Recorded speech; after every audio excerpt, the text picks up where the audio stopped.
Tazavesh has returned in Season 3 of The War Within. Let's not waste any time and dive right in. Quick boss guides for Tazavesh Gambit, let's go. Hylbrande will be the first boss you'll encounter in this 3-boss instance. Titanic Crash is a frontal cone that players need to avoid. As for non-tank players, you'll need to be paying attention to the Purged by Fire cast. This will have a beam fixating a player that will deal heavy damage and leave the ground in flames, dealing damage to any player standing in it. Do your best to kite this away and be mindful of how you move.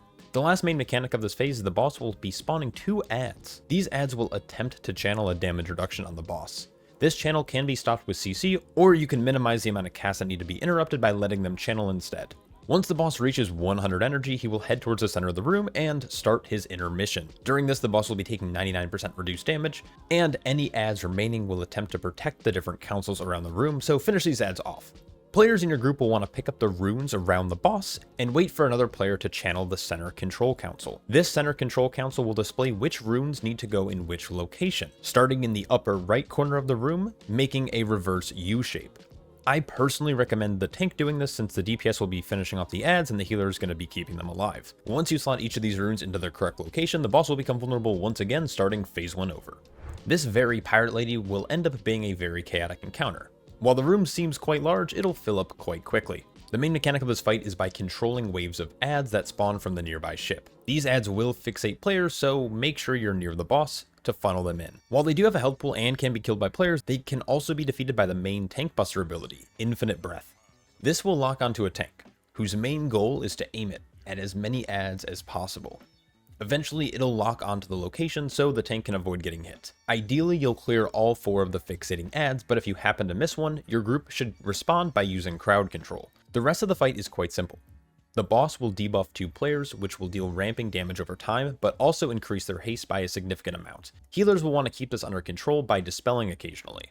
Once the debuff is removed, it'll erupt, dealing group damage. During this fight, there will also be various bombardments that target players' locations. It's best to be stacked near the boss and move as a group to maximize the encounter space. Last but not least, players will be targeted by hookshot, which will deal some damage and drag the player out of position towards the boat into the water. The simple counter to this is just walk against it. The key is not to panic. My best advice to groups is to stay near melee, CC any adds that spawn, and be near the cliffside so the tank doesn't aim the frontal in your direction.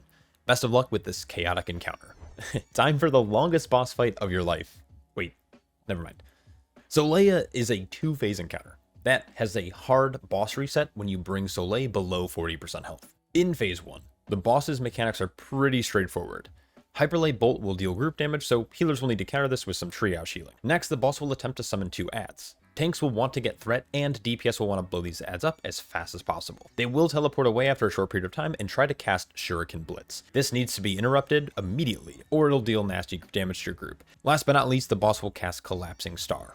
Similar to the second boss in Priory of the Sacred Flame, this circle that appears has 4 total charges indicated by the orbs surrounding it. This needs to be soaked in a staggered fashion. Every time a player connects with the circle, they will be knocked back, and a damage over time effect will be applied to your entire group. You have about 30 seconds to soak it, so there is no rush. Ideally, you'll soak them in a staggered way where the previous damaged over time effect fades. Players can choose to let the 4th soak just simply expire instead of soaking it if they wish. Once the boss is brought below 40% health, Soleil will full heal and teleport to the middle of the room.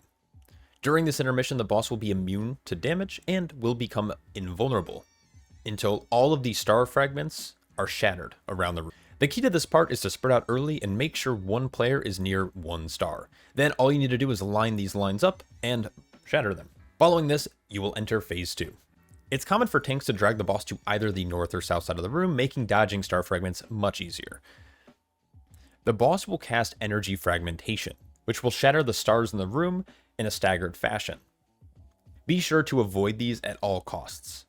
Occasionally the boss will cast Hyperlight Nova, which will have the boss and all the star fragments erupting, dealing heavy damage to anyone caught inside of the effect. During this, players will need to also handle the Collapsing Star soaks. Lastly, the boss will occasionally mix up the location of the stars and repeat its intermission. Players should try to keep the same locations as they did on the first set, but it really depends on your group. More mobile players should look to run further away. After repeating these mechanics, eventually Soleil will fall. And that's about it. Enjoy your time farming Soleil's secret technique, and I'll catch you all in the next one. Peace.